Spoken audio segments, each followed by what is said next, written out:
ये जाने वाले की अपार सफलता के बाद जुगेश्वर साहू की स्वर में सुनिए टूरी दिखत है झमाझम।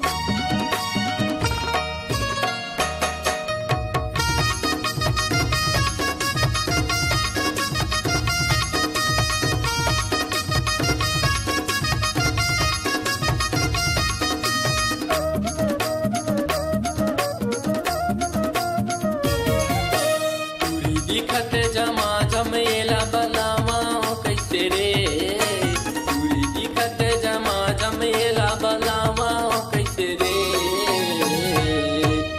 कॉलेज में आए रे टूरी एला पटावा कैसे रे, कॉलेज में आए रे टूरी एला पटावा कैसे रे।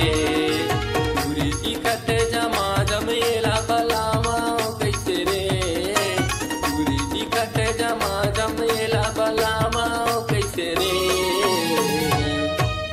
कॉलेज में आए रे टूरी एला पटावा कैसे रे, कॉलेज में आए रे टूरी एला पटावा कैसे रे।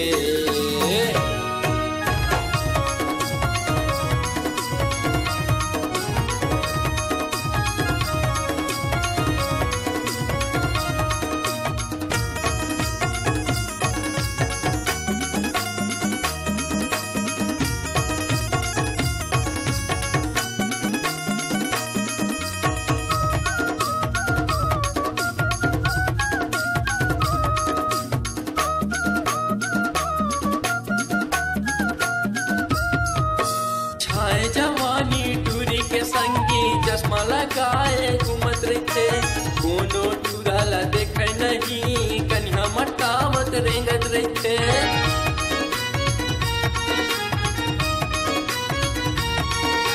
छाए जवानी टूरी के संगी चश्मा लगाए घूमत रहते, कोनो टूराला देखे नहीं कन्या मटावत रेंगत रहते। मन बात येला समझावा कैसे रे, नहीं माने बात येला समझावा कैसे रे। टूरी दिखत है झमाझम एला पटावा कैसे रे, टूरी दिखत है झमाझम एला पटावा कैसे रे। टूरी दिखत झमाझम एला बलावा कैसे रे, टूरी दिखत झमाझम एला बलावा कैसे रे। कॉलेज में आए रे टूरी एला पटावा कैसे रे, कॉलेज में आए रे टूरी एला पटावा कैसे रे।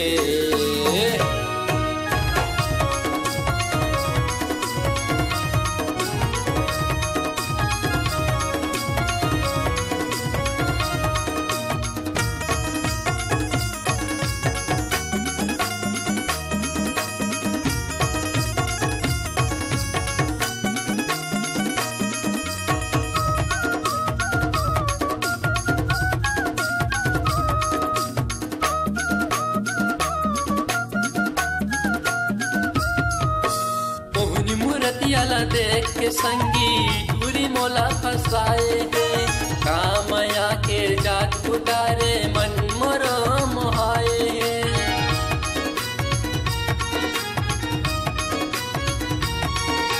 मोहनी मूर्तियाला देख के संगी टूरी मोला फसाए है, कामया के जादू उतारे मन मोरो मोहाए है। सबो टूरा लाए हमयम फसाले रे, सबो टूरा लाए हमयम फसाले रे। रानी दिखत हवे झमाझम एला पटा लेते रे, रानी दिखत हवे झमाझम एला पटा लेते रे। टूरी दिखत झमाझम एला बलावा कैसे रे, टूरी दिखत झमाझम एला बलावा कैसे रे। कॉलेज में आए रे टूरी एला पटावा कैसे रे, कॉलेज में आए रे टूरी एला पटावा कैसे